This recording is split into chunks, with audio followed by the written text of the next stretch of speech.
Search ওয়ার্ল্ডের সকল দর্শককে জানাই শুভেচ্ছা এবং অভিনন্দন। আমরা আজকে ডিসকাস করব, যদি আমেরিকা ইরানে আক্রমণ করে তাহলে এর পরিণতি কি হবে, বা ইরানের সার্ভাইভাল সম্ভাবনা কতটুকু। এখন আমরা সকলেই জানি যে আমেরিকা ইন্টারন্যাশনাল পাওয়ার বা সুপার পাওয়ার বলা হয়ে থাকে তাদের, পৃথিবীর এক নম্বর শক্তি হিসেবে আমরা সবাই জানি। তাদের কাছে অসংখ্য এয়ারক্রাফট ক্যারিয়ার রয়েছে, অসংখ্য এয়ারক্রাফট রয়েছে, যুদ্ধ বিমান থেকে শুরু করে সব ধরনের যুদ্ধের সরঞ্জাম তাদের কাছে রয়েছে। তো প্রথমেই প্রশ্ন আসে, যদি আমেরিকা তার সর্বোচ্চ ক্ষমতা নিয়ে ইরানে অ্যাটাক করতে চায় তাহলে তারা কতটুকু সফল হবে। প্রথমত, ইরান থেকে আমেরিকার দূরত্ব হাজার হাজার হাজার হাজার মাইল। তো এই দূরত্ব অতিক্রম করে যদি ইরানে অ্যাটাক করতে হয়, আমেরিকা কখনোই তার পূর্ণ শক্তি দিয়ে অ্যাটাক করতে পারবে না বা পূর্ণ শক্তি ব্যবহার করতে পারবে না। এর সাথে আরেকটি বিষয় হচ্ছে খরচের বিষয়। আমেরিকা এই যুদ্ধ দীর্ঘমেয়াদী চালাতে পারবে না, কারণ এখানে যুদ্ধ চালাতে প্রচুর ব্যয় হবে তাদের। যার কারণে আমেরিকা যদি ইরানে অ্যাটাক করে তাহলে এটা হবে স্বল্প মেয়াদী, বাট আমেরিকা ট্রাই করবে ইরানকে বেশিটা ড্যামেজ করার জন্য।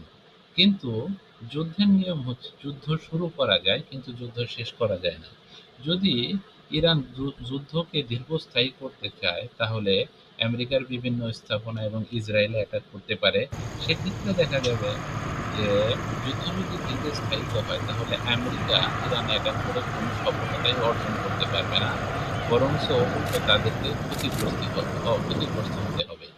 আর এই ক্ষতিগ্রস্তের পরিপ্রেক্ষিতে তাদের যে ইন্টারন্যাশনাল ইমেজ রয়েছে একটা, এই ইমেজের মারাত্মক ধাক্কা খাবে, যার কারণে আমেরিকা চাইলেও ইরানের সাথে সেভাবে যুদ্ধ করতে পারবে না। আরেকটা বিষয় হচ্ছে, আমেরিকা যখন ইরাক অ্যাটাক করেছিল বা সিরিয়াতে অ্যাটাক করেছে, তখন কিন্তু ইরাক এবং সিরিয়া অত শক্তিশালী ছিল না যতটা শক্তিশালী ইরান।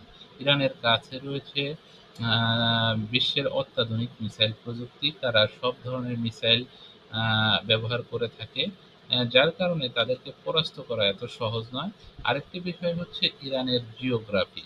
ইরানের জিওগ্রাফি অনুযায়ী হচ্ছে ইরান অনেক বড় একটি রাষ্ট্র, যার কারণে একে ক্যাপচার করা বা দখল করা কোনো সহজ বিষয় নয়।